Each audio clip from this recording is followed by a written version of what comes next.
Tensão e revolta. É nesse cenário que descobrimos as raízes da crise. Uma história de intriga que se estende por décadas, desde o golpe liderado pela Agência de Inteligência Americana em 1953 até a queda do regime do Shah na Revolução Iraniana. Mas o que levou os manifestantes a invadir a embaixada americana? O que motivou sua audaciosa tentativa de desafiar o poder de uma superpotência? Vamos desvendar as camadas de intriga, desde os esforços valentes de oficiais canadenses até as manobras clandestinas da Agência de Inteligência Americana. Hoje, no Historiando por Aqui.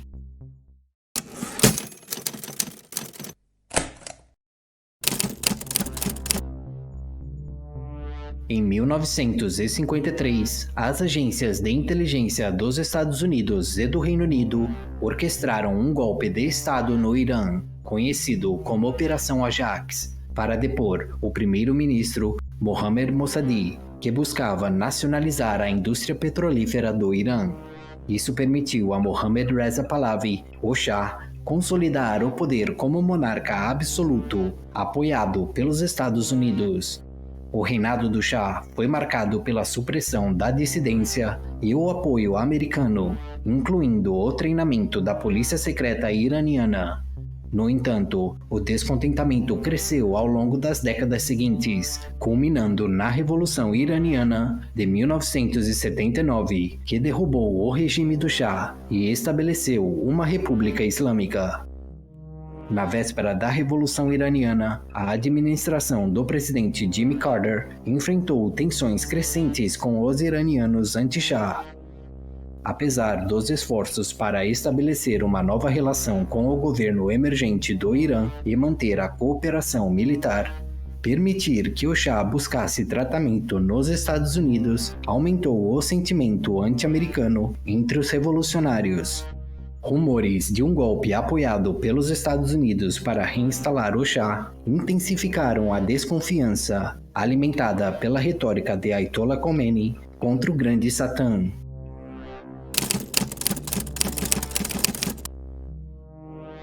Em 14 de fevereiro de 1979, a Embaixada dos Estados Unidos em Teherã foi invadida pela Organização dos Guerrilheiros Fedai do Povo Iraniano, resultando na tomada de refém do fuzileiro naval Kenneth Krause. O embaixador William H. Sullivan entregou temporariamente a embaixada para salvar vidas, mas ela foi rapidamente retomada com a ajuda do ministro das Relações Exteriores iraniano Ibrahim Yazdi, e Krause foi eventualmente libertado após 6 dias de cativeiro. Um evento referido como Dia dos Namorados de Portas Abertas, ou em inglês, Valentine's Day Open House. Em setembro de 1979, Ibrahim Asgharzadeh e estudantes das universidades de Teherã formaram os seguidores estudantis muçulmanos da linha do Imã, com a intenção de ocupar brevemente a embaixada americana para expressar suas queixas contra o governo dos Estados Unidos. Eles capitalizaram seu conhecimento sobre a segurança da embaixada e o apoio de policiais e guardas revolucionários. Apesar de não terem informado previamente o Ayatollah Khomeini, suas ações foram motivadas pelo medo de uma intervenção americana para minar a Revolução Iraniana.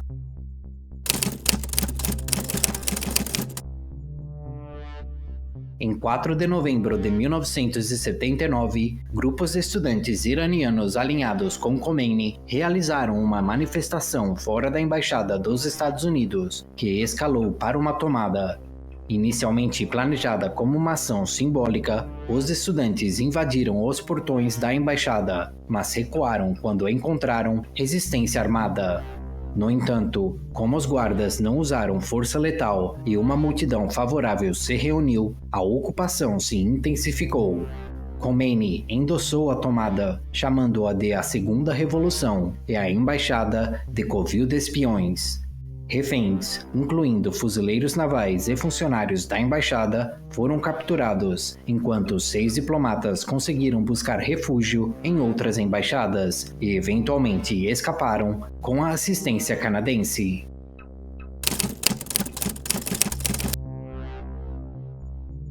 No dia da apreensão dos reféns, 6 diplomatas americanos conseguiram evitar a captura e buscaram refúgio na casa do diplomata canadense John Sheridan, protegidos pelo embaixador canadense Ken Taylor. No final de 1979, o governo do primeiro-ministro Joe Clark emitiu um decreto secreto autorizando a emissão de passaportes canadenses para esses diplomatas. Com a assistência da agência de inteligência americana, os diplomatas, juntamente com 2 agentes da agência, escaparam do Irã em 28 de janeiro de 1980, a bordo de um voo da Swiss Air para Zurique, na Suíça. Esse resgate audacioso, conhecido como Esquema Canadense, inspirou filmes como Fuga do Irã, O Esquema Canadense, de 1981, e Argo, de 2012.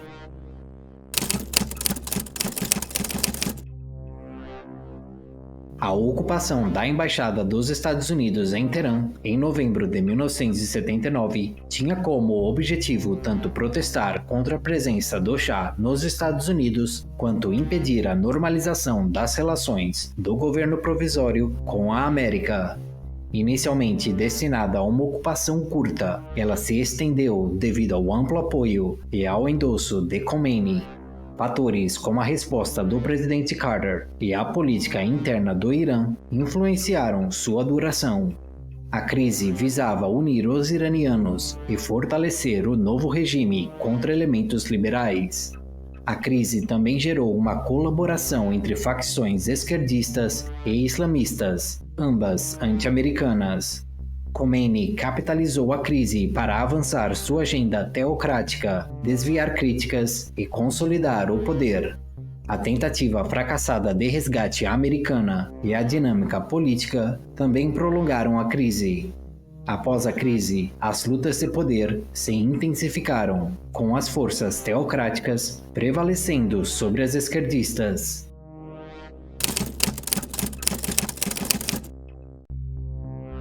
Os apoiadores da tomada da embaixada acusaram a embaixada americana de ser um ponto focal para o planejamento do golpe de 1953 contra o governo do Irã. Mais tarde, documentos descobertos na embaixada sugeriram colaboração entre alguns membros da equipe e da agência de inteligência americana, o que foi subsequentemente confirmado pela própria agência.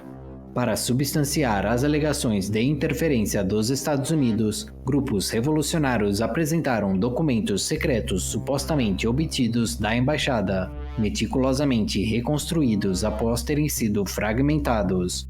Esses documentos, compreendendo telegramas e relatórios do Departamento de Estado e da Agência de Inteligência, foram compilados em uma série de livros intitulada Documentos do Covil de Espionagem dos Estados Unidos. Até 1995, 77 volumes desses documentos haviam sido publicados e muitos agora estão acessíveis online.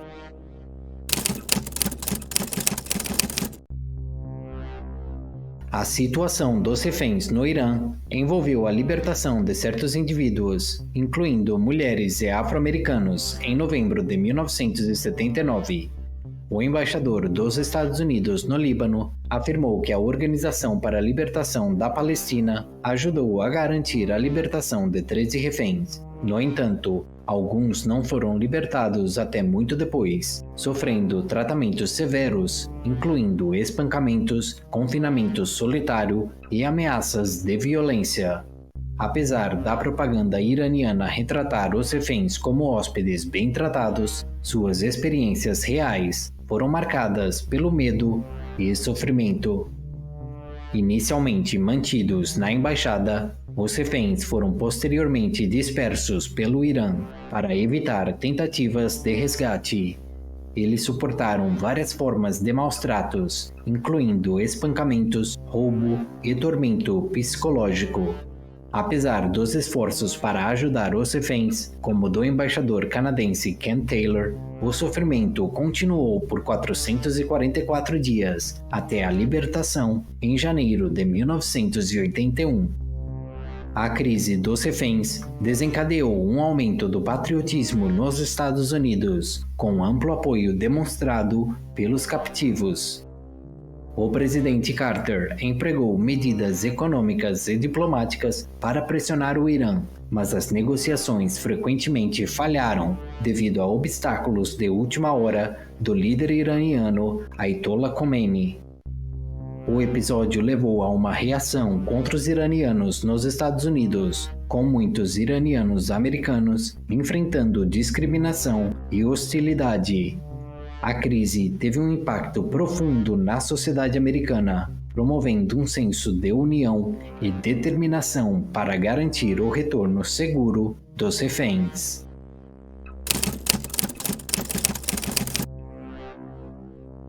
Cyrus Vance, então secretário de Estado dos Estados Unidos, se opôs à estratégia militar de Zbigniew Brzezinski para a crise. No entanto, enquanto Vance estava ausente devido a problemas de saúde, Brzezinski avançou com a Operação Garra de Águia, sem informar Vance, o que levou à sua renúncia em protesto, citando as ações de Brzezinski como malévolas. Em 24 de abril de 1980, 8 helicópteros partiram do USS Nimitz para uma estrada abandonada que serviria como pista de pouso no deserto perto de Tabaz, no Irã. Tempestades de areia danificaram um helicóptero e forçaram um segundo a retornar por falta de equipamentos de voo necessários para as condições. Na manhã seguinte, um outro helicóptero foi encontrado inoperante no local de reabastecimento, reduzindo o total de aeronaves abaixo de 6, número considerado vital para a operação. O coronel Charles Alvin Beckwith recomendou abortar a missão, uma decisão aprovada pelo presidente Carter. Após o cancelamento da missão, durante o reposicionamento para reabastecimento, uma colisão entre um helicóptero e um avião-tanque resultou em 8 fatalidades entre soldados americanos e deixou outros feridos. Em maio de 1980, os chefes das Forças Armadas Americanas formaram um grupo de revisão de operações especiais, liderado pelo almirante James L. Holloway III, para investigar minuciosamente a tentativa fracassada de resgate. O grupo identificou 23 questões significativas, sendo 11 consideradas principais. O principal problema foi a segurança operacional, especialmente a necessidade de manter a missão em segredo para garantir o elemento surpresa. Isso levou a uma falha na comunicação entre pilotos e meteorologistas, resultando nos pilotos estarem inconscientes das tempestades de areia locais.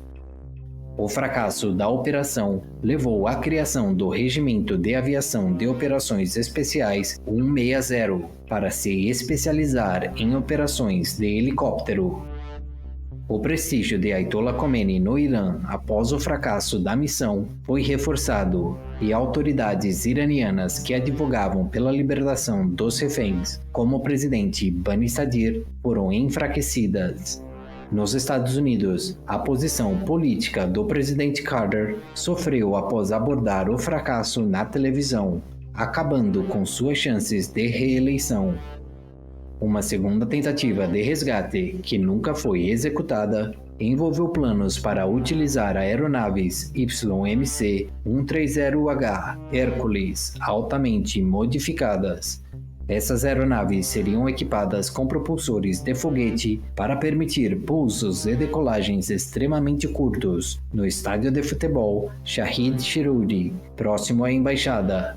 O programa de modificação, conhecido como Operação Credible Sport, foi apressado e mantido em sigilo. No entanto, durante uma demonstração na base aérea de Eglin, em 29 de outubro de 1980, uma das aeronaves caiu devido à ignição prematura de seus foguetes de frenagem. Isso causou um pouso forçado que arrancou a asa direita e iniciou um incêndio. Mesmo com a grande gravidade do acidente, todos os ocupantes sobreviveram. Após a derrota de Carter na eleição presidencial, o projeto foi abandonado.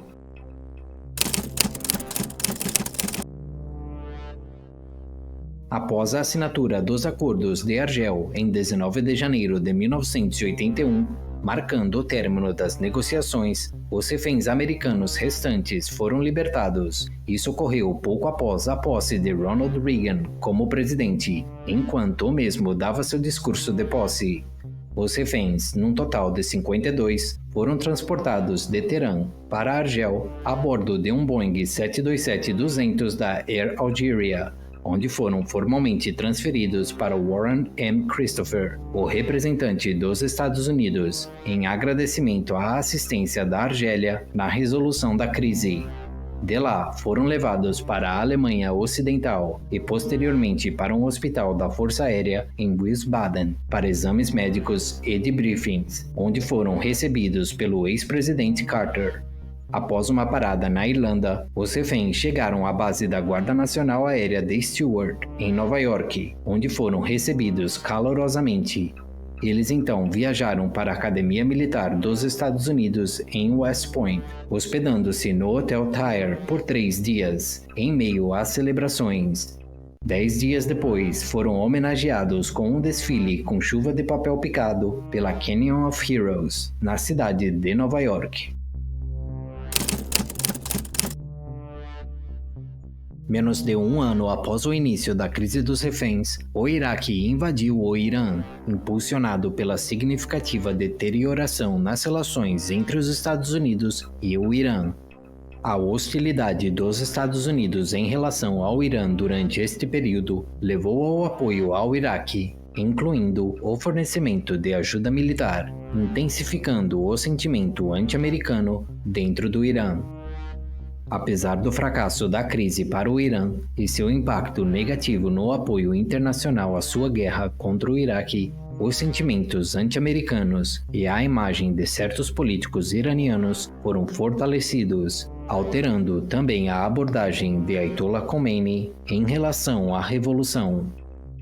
A antiga embaixada no Irã agora funciona como museu, mas em 2006 surgiram relatos de que estava sendo usada para recrutar militantes, destacando sua importância contínua na política iraniana. Anualmente, o Irã comemora a crise com uma demonstração na antiga embaixada americana, embora em 2009 os manifestantes tenham se desviado da norma, expressando sentimentos anti-governo. Após seu retorno aos Estados Unidos, os reféns receberam vários presentes e, em 2000, tentaram, sem sucesso, processar o Irã sob a lei antiterrorismo.